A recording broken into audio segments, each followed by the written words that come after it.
the last episode, Gia, whatever happened to Gia happened. Then this episode, we find that she's okay because she did something to herself. But now they've done something to Talos, man. Talos for me was one of those interesting characters that balanced Nick Fury. I think their conversations for me was far more interesting in the show than any other thing because he was able to ground Nick Fury. Now, there are other characters like Vara, the wife, who are also pretty interesting, and they have very interesting interactions with Nick Fury. But the relationship between Talos and Nick Fury was one of those things that I really liked from Captain Marvel. But now they've done something with Talos that I don't know where they're going to take the show, because for me that was the most interesting part of this show. That interaction between the two was one of the reasons that I actually enjoyed this show. Everything else was okay, but it wasn't as... I would wait for moments where Talos and Nick Fury would sit down and just have a conversation. For me, that was pretty awesome. And now, we don't know where this is going to go, because they did to Talos whatever they did to Talos. I hope they're going to try to bring him back. But anyway, we'll see. We'll see. So Gia is not dead. She was... whatever happened to her happened. But before she left, she had done something to herself. So she's a super Skrull. Let me just put it that way. She has the ability to heal herself. And so we have an interaction between her and Talos, father and daughter. There's a point whereby she actually asks Talos whether he has a plan, and then Talos explains the plan, and she does not like the plan. And I also did not think the plan was pretty clever. But generally, for me, this show gave us a taste of what Gravik is able to do. I like the fact that the plans, we've started to see now things move. You know, we've started to see them now take action. You know, for the first episode there was the explosion and you're like, yeah, that's a big deal, people will talk. But now they've now like become like a true threat, because they've threatened, you know, a member of the high society America society. Without spoiling it, they try to do something to someone. So there's a convoy and they attack and they do whatever they're supposed to do, and actually that's where we lose Talos. But by doing that, that totally elevates the Skrulls, because now they've just messed with the highest person in the, you know, in America, and that has a price. I hope you're going to see the consequences of that in the next 2 episodes. Apart from that, Brody, we discover stuff about my goodness, we discover stuff about that character. Spoiler alert: he is actually a Skrull. He's a female Skrull, and they already know this, and they've been planning this with Vara, Nick Fury's wife. And now again, before we go there, so Rhodey. So I'm now asking myself, is there a real Rhodey out there? When did this exchange happen? Because at the beginning of the episode, we also go back to 2012. We go back to the events of the first Avengers. Nick Fury, Vera, they have a conversation. We see again at the age Nick Fury. Yeah, the conversation had, but then I kept asking myself, when did this Rhodey thing happen? Did it happen during the Avengers? Is it during Civil War? Was that Rhodey the Rhodey that we know, or was that Rhodey the Skrull? So the reveal for me was kind of shocking, because I didn't see that coming. I didn't expect it. I suspected it, but I didn't see it coming.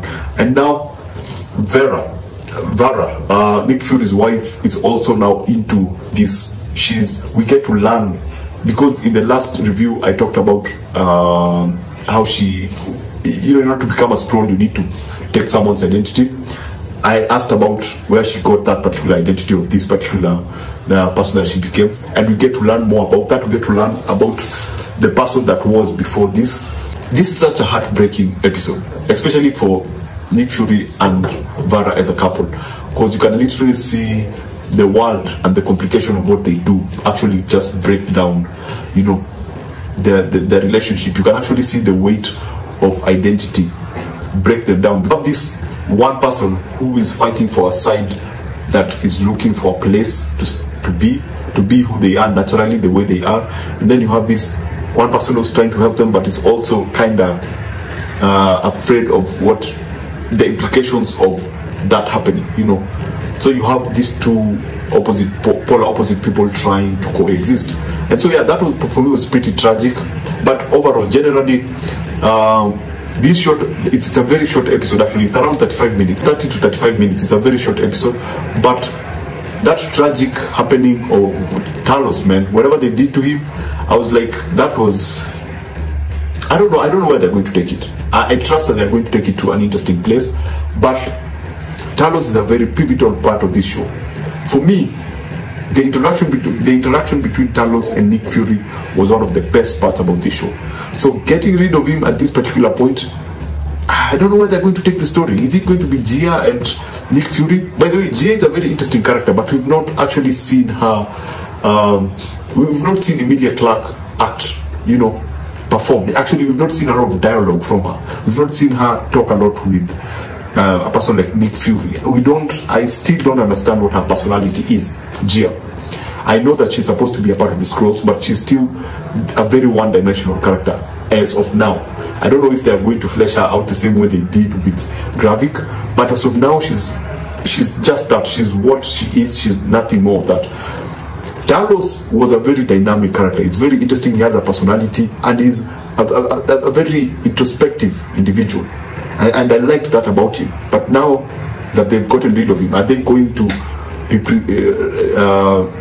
replace that with Vara or Gia? Because I think there will be but anyway, it's wrong for me to judge. There's a lot that is going on. Rhodey's revolution, Vara revolution. There are other things that are. There are other things that are happening, and I think that they may try to push that forward in the next episode. But of this episode, I would give this a 2 out of 5. I was very, very disappointed by it. In terms of suspense, in terms of heartbreak, in terms of powerful performances. This episode has all of those, but everything for me was brought down by the death of Talos. I was like, nah. I think I'm going to start checking out, because I already explained. I just feel that should have not happened. I don't like that, but that's just me. If you've seen the episode, what do you think? What do you think of the show so far as of now? Do you think this decision that they are making, this direction that they're taking, this new direction that they're taking, actually works for the show? Do you think that it was necessary to kill Talos? Yeah? Do you think that...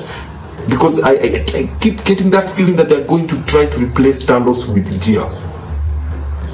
I know that you're supposed to have consequences. I know that you're supposed to up everything else by doing something outrageous, but this was not it. Anyway, remember to always... God damn, I'm so disappointed by this, man. Why? Anyway, it does not make sense to me. It does. I don't know why they had to take it that direction. I don't understand why it had to be that way. I don't understand why they're going to take it. I should be patient, because we have 2 more episodes, and they are probably going to do something different in these 2 episodes. But having that, because it's a very...